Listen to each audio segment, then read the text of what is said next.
Good afternoon. Today I'm going to be reviewing the Makydo Classy Blue Mosaic 38. This watch is available from Makydo.com for €229. Makydo are a microbrand based in England and they currently have a special offer. You can buy one of these and buy a second one for 50% off. So firstly, let's look at the box that the watch comes in and then I'll talk you through the specifications of the piece. So the watch comes in this black watch box with the emblem and Makydo on the hinged lid. I'll show you the interior. Good attention to detail because on the left we have a ribbon which prevents the hinged lid from opening too far. The underside of the lid is fully upholstered with a black velour fabric to a good standard, and we have the Makydo emblem and Makydo, which is very aesthetically pleasing. In the base we have a foam panel which has a velour fabric effect to it. Two cutouts. The left hand cutout houses the leather travel case, which I'll show you. So alligator finish to the leather, embossed with the emblem and Makydo logo. Flawless stitching around the perimeter, so it's very well upholstered and the quality of the alligator leather is very nice. Two stainless steel poppers. I'll show you the interior. So nice black velour fabric to the interior, and the padded pillow cushion is also very well upholstered with velour fabric. Two stainless steel poppers on either side of the flanks, which snap together with nice positive clicks. Now, I want to give due credit to Makydo for this because this is a low tier piece costing €229, and this is outstanding presentation and good to get a leather travel case. The watch box is also very nice presentation. On the right hand portion we also have a padded pillow cushion and the watch sits on that. So very well protected in transit from any damage, and it just immediately gives the impression that the Makydo Classy Blue Mosaic 38 is a good quality piece. So with the items I'll show you, we get this card, and on the reverse it has a QR code which you can scan with your iPhone or Android, and this will then download the warranty information, and I'm pleased to report the watch is covered by a 2-year international warranty, which is very good, and also the owner's instruction manual which details the operation of the movement used, which is the Miyota caliber 9015 automatic. So this card thanks you for your purchase, and it also provides the website Makydo.com, and also if you want to follow them on social media at Makydo Watches. So this is good, it's innovative, and it's a credible alternative to a plastic warranty card, or alternatively a printed out owner's instruction manual in the form of a booklet or leaflet. You simply scan the QR code to download the owner's instruction manual and the warranty details. So I like it, good presentation. Now lastly, you also get this envelope, and I'll show you what it contains. As you can see, inside we have a stainless steel half link for the integrated bracelet. Now again, I want to give due credit to Makydo here. Often with integrated bracelets with a butterfly clasp, the problem is there is no micro adjustment on the butterfly clasp in the integrated bracelet. So adding or subtracting one full link from either side of the clasp doesn't give the correct fit for some collectors, and sometimes you just need a half link of adjustment to get the perfect fit, so the bracelet isn't too tight or too loose. A full link just isn't correct, a half link does suffice.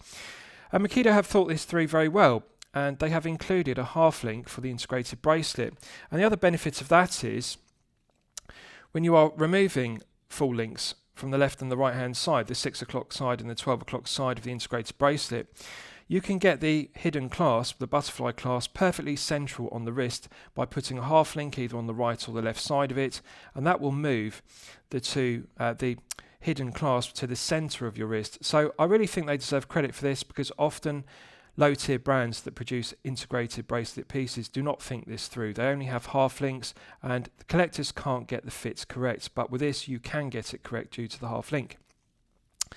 So with regards to the specifications of the piece, we have a 38mm case diameter, a lug to lug measurement of 47.7mm and a thickness of 9.1mm.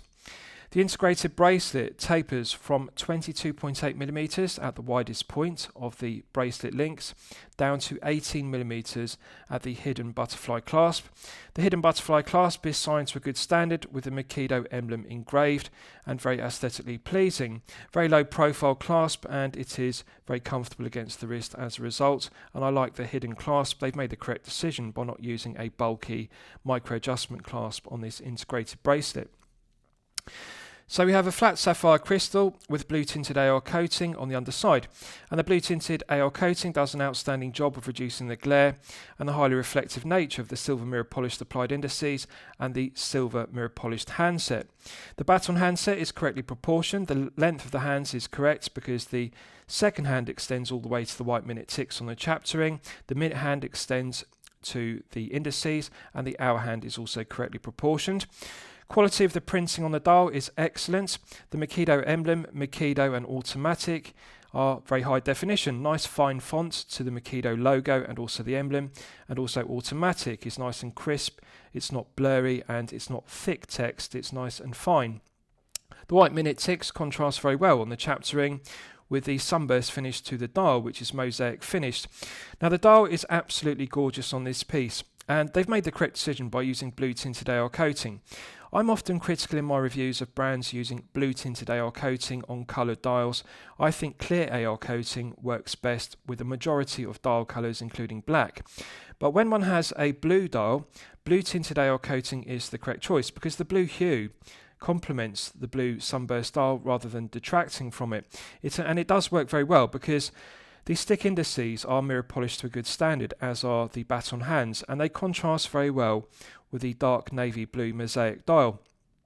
The mosaic dial has a nice sunburst finish, and what we're looking at here is correct decision after correct decision, because rather than making the mosaic dial matte finish, which would be very dull, they've made it a sunburst finish, so it actually has a nice sheen to it which catches the light. It has a real 3D effect to it, and it's just gorgeous. I think the dial is very well made. The execution of it, it's very high definition. The 3D effect to the mosaic textured finish to it is good looking, but also very well finished.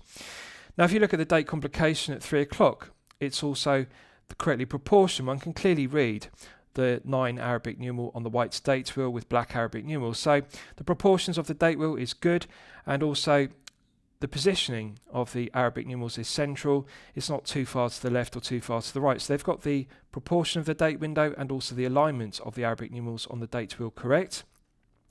And I like the symmetry of the dial, and the mirror polished indices give it a nice vintage aesthetic. It looks like the stick indices used on pieces in the 1960s and 1970s.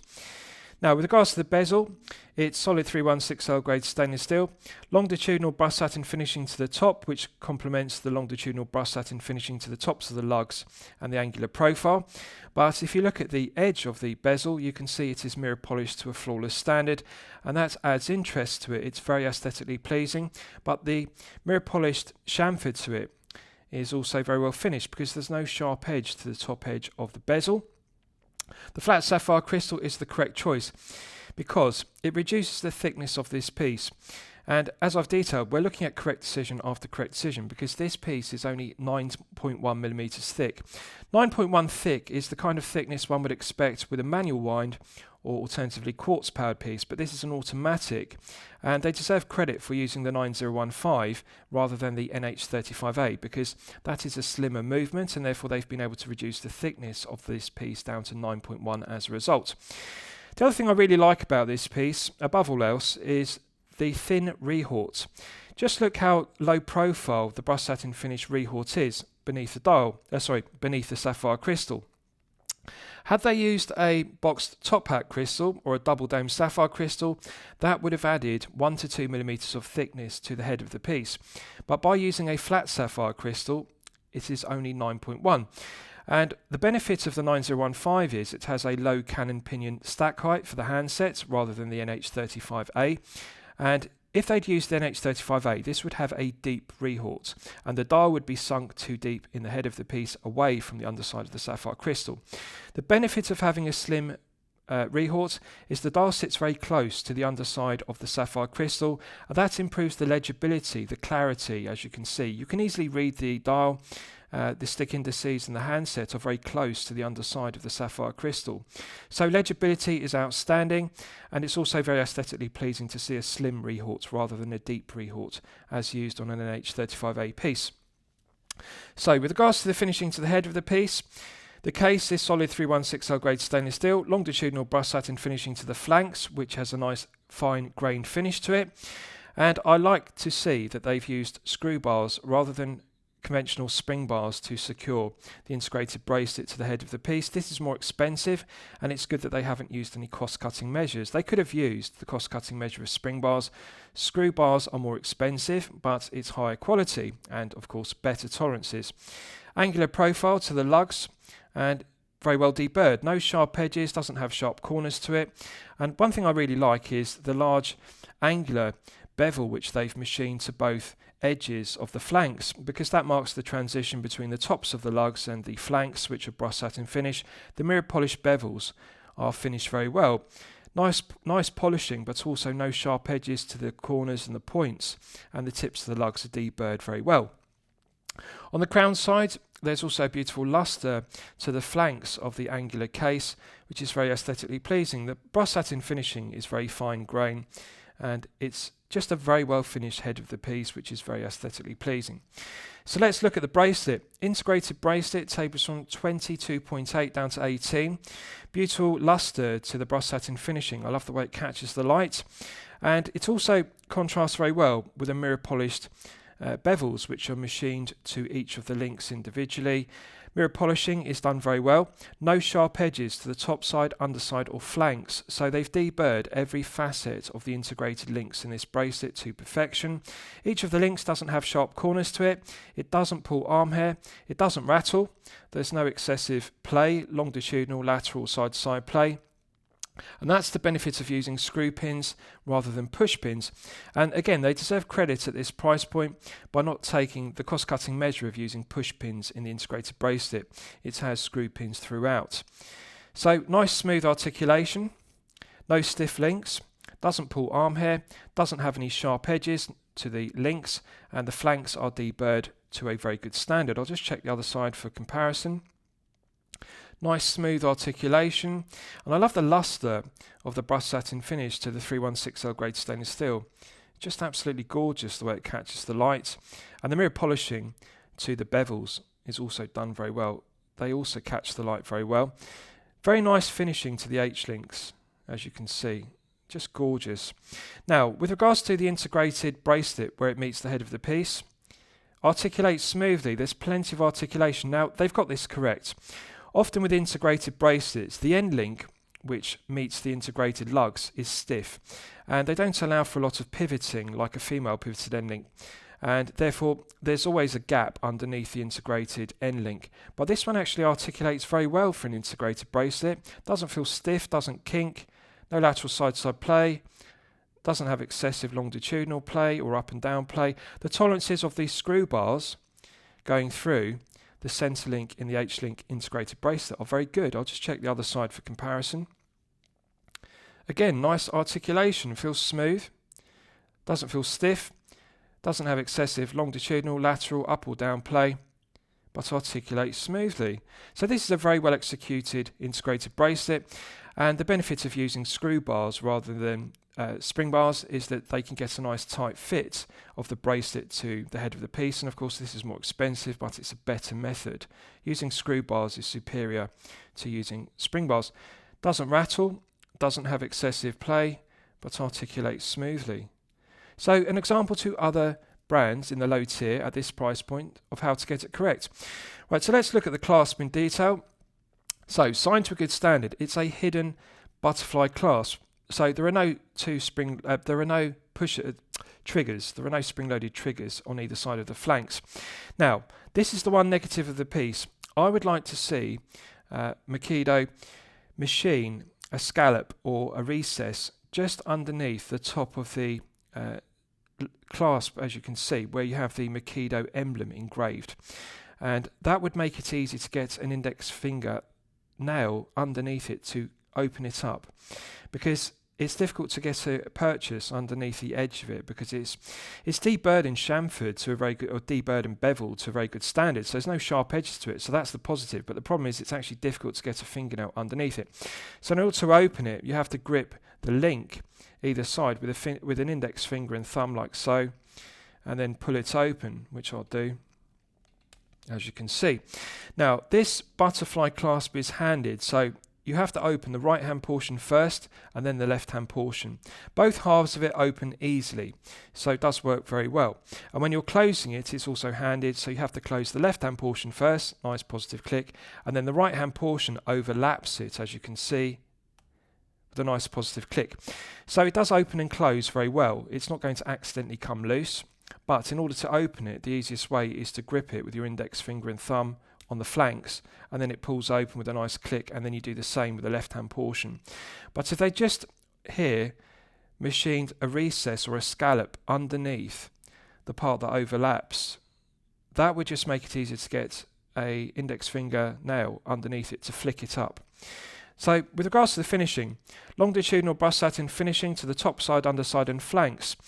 The hinge pins are nice and tight, all 4 of them. So we don't have excessive play in the hinge pins. All 4 of the hinge pins are a good tight tolerance. So the quality control and the build quality is good, doesn't have excessive play. So the butterfly clasp isn't sloppy, it's nice and tight. No sharp edges to the top side, underside of the flank. So they've deburred this very well. The brush satin finishing has a nice grained finish to it with a beautiful luster, and it's very thin and low profile. It's also got a nice curved profile to it which wraps against the wrist, and that makes it a nice snug fit. Often with butterfly clasps, they're very flat and also they're thick, and therefore that makes the clasp sit proud off the wrist, and there's a gap underneath it. It doesn't wrap around the wrist, but this one has a nice curved profile to it. So they've got the profiling correct, and the deburring is also very good. No sharp edges to it, doesn't have sharp corners, nice tight tolerances to the hinge pins, so it's done very well. Right, so let's look at the Caseback. So we have an exhibition Caseback which is glazed with mineral crystal, and the exhibition Caseback does an outstanding job of displaying the movement use, which is the Miyota Caliber 9015 automatic, which is a premium Japanese made movement. Nice milled stripes on the bridge to the movement, as you can see, and the rotor is also signed with Makydo, and they deserve credit for not just using a sterile Miyota rotor. They've signed the rotor with Makydo engraved to a good standard, and that does add interest to it. And I like the milled stripes. It's a better finished movement than the Seiko NH35A. The 9000 series of Miyota calibers, such as this 9015, are a premium grade of movement. They're a higher grade than the NH35A. The stainless steel portion to the exhibition Caseback is finished very well. No sharp edges to the milled slots. It's got concentric CNC lathe tool machining to the inner portion, and then the circumference is mirror polished to a good standard.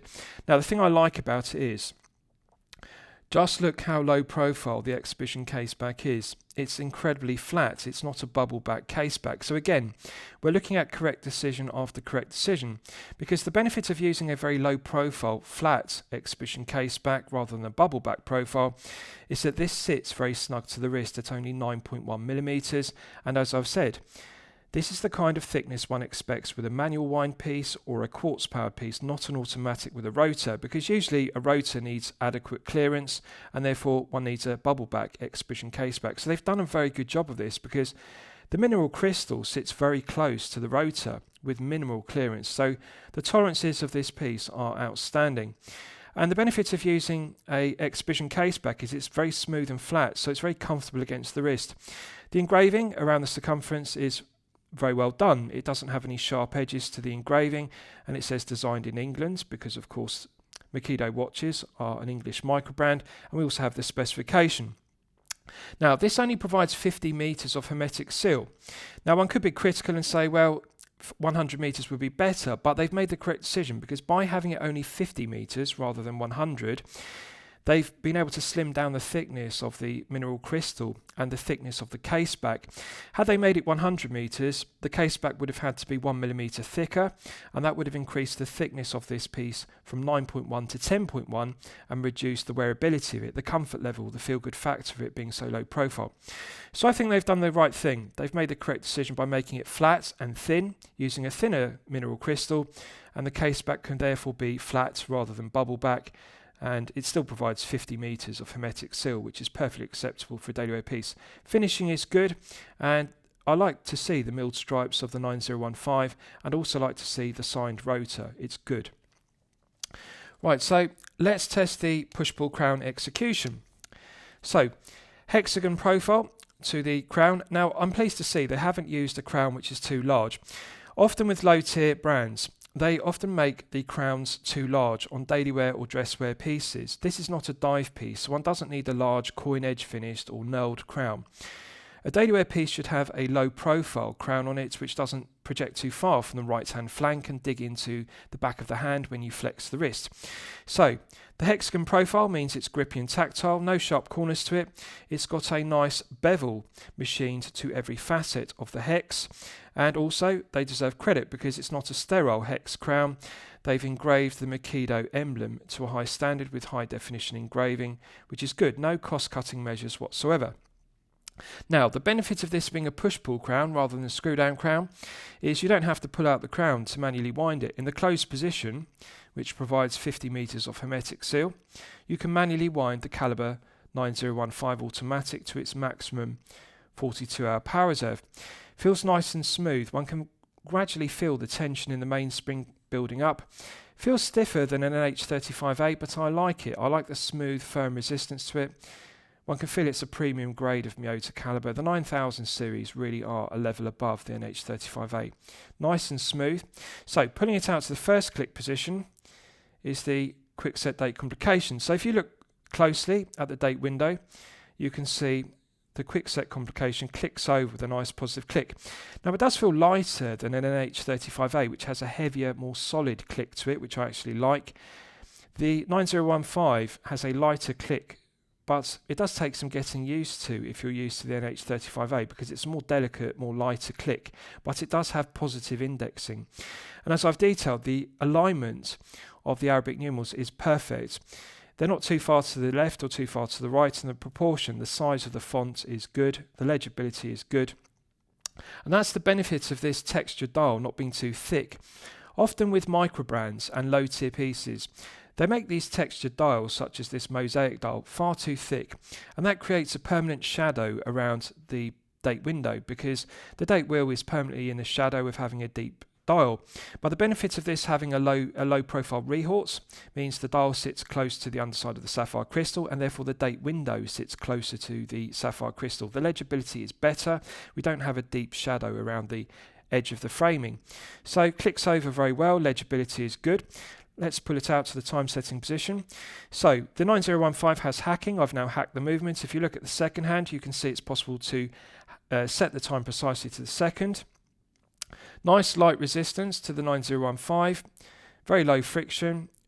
No backplay whatsoever. This is something I really like about it. When you rotate the crown clockwise and anti-clockwise, there's an immediate response.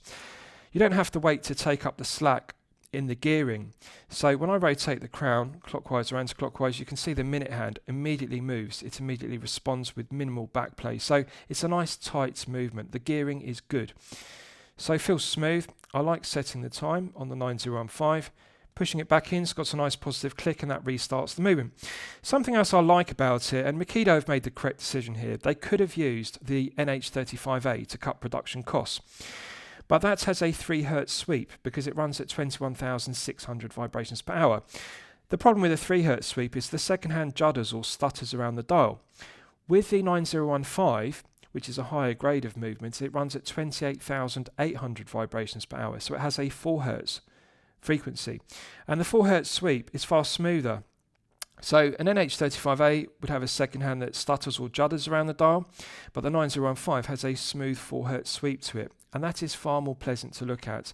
It just looks more refined and more aesthetically pleasing to see the second hand sweep around the dial at 4 Hz rather than stuttering or juddering around the dial at 3 Hz as per an NH35A. Right, so I'll give you a wrist shot and you can see how it fits on my 8-inch wrist. Now, I haven't sized the bracelet, so I'll show you that I'm pleased to report. You can see I can easily slide an index finger underneath the hidden butterfly clasp and bracelet at all times. So this will easily fit up to an 8.5-inch wrist with no difficulties whatsoever. I've got an index finger beneath it and I've got an 8-inch wrist. Plenty of links. So if you have a larger wrist of over 8 inches, you are going to have no difficulty whatsoever. And bear in mind, you also have that half link you can add to the 6 o'clock or the 12 o'clock side to get perfect symmetry on the clasp. So if you remove a full link from one side or the other to get the correct fit, you can still add a half link to get the perfect fit because there's no micro adjustment. Makydo deserve credit for including that half link in the bracelet. Very well thought through. Now, just look at the luster of the 316L grade stainless steel integrated bracelet. I love the H links. It makes a refreshing change from Jubilee style or Oyster style bracelets. H link bracelets really are beautiful because they catch the light. You can see every facet of the H link bracelet catches the light. The brush satin finishing has a nice fine grain to it, and the mirror polishing to the bevels on the edges to the flanks also catches the light. So it's a very well finished bracelet. Also, the center links have a nice mirror polished bevel to them, as you can see, and each of those mirror polished bevels in the center links catches the light as well. So I love the contrast of the mirror polished bevels on the flanks and also the center links contrasting with the longitudinal brush satin finishing. Just gorgeous the way it catches the light. They've made the correct decision on the integrated bracelet taper as well. 22.8 at its widest point, tapering down to 18. It's a nice gradual taper down to the hidden butterfly clasp. So the taper is correct, the proportions are correct, and I like the large angular profile to the integrated lugs, and the screw bar is good. So articulates very well.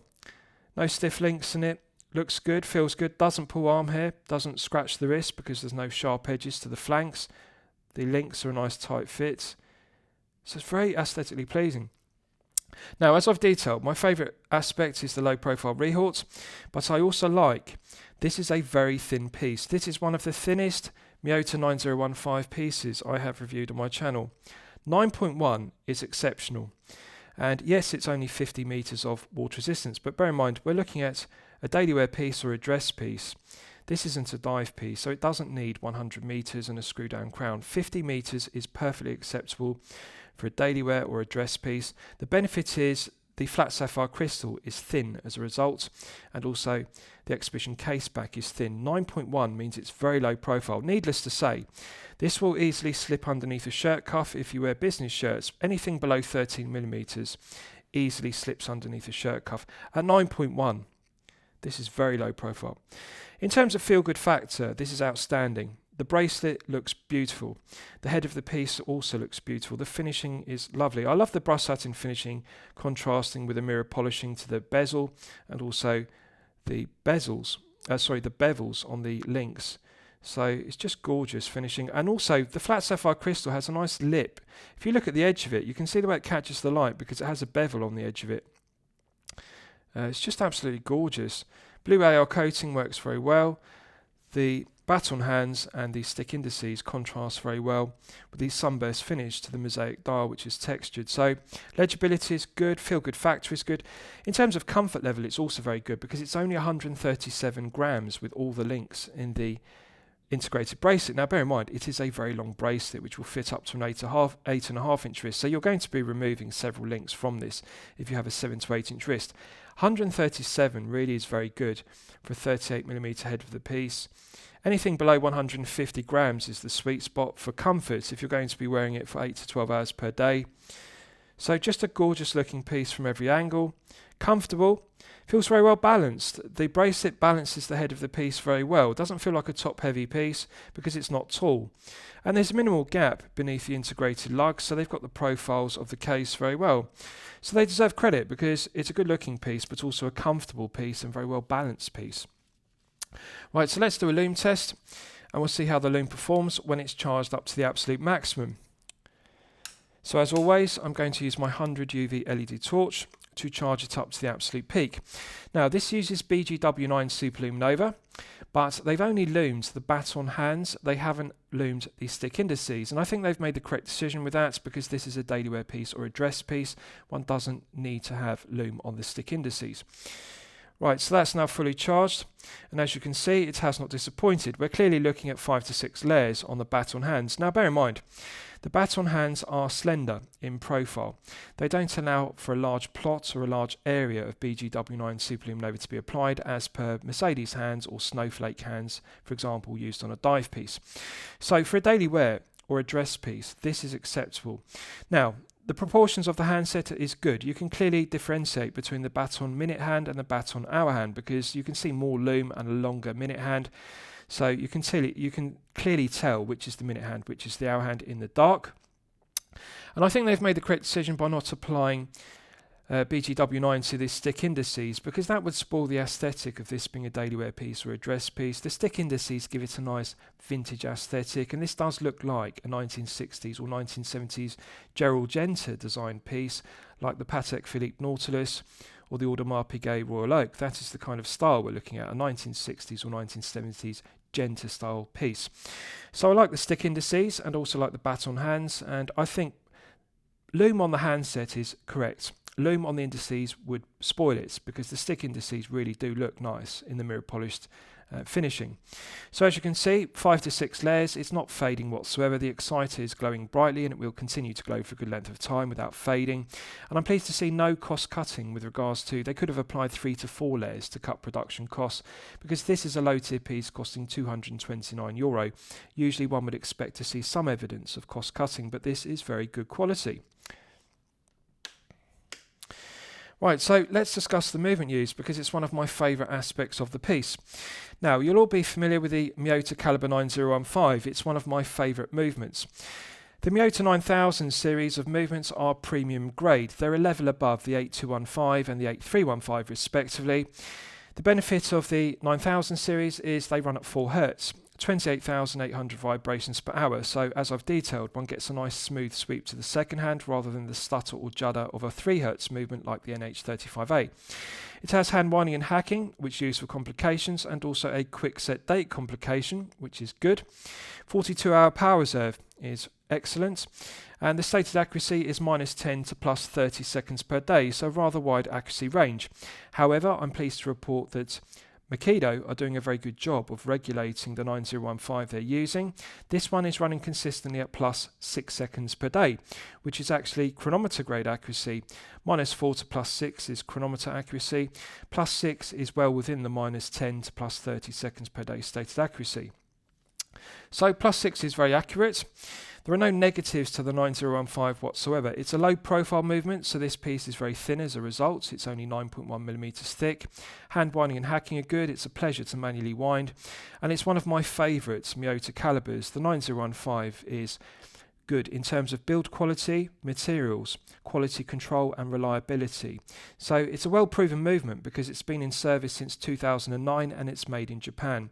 So in terms of build quality and materials and finishing, it's a level above the NH35A. And if you look at the bridges, you can see it's got nice milled stripes, which is something one doesn't get on a sterile NH35A.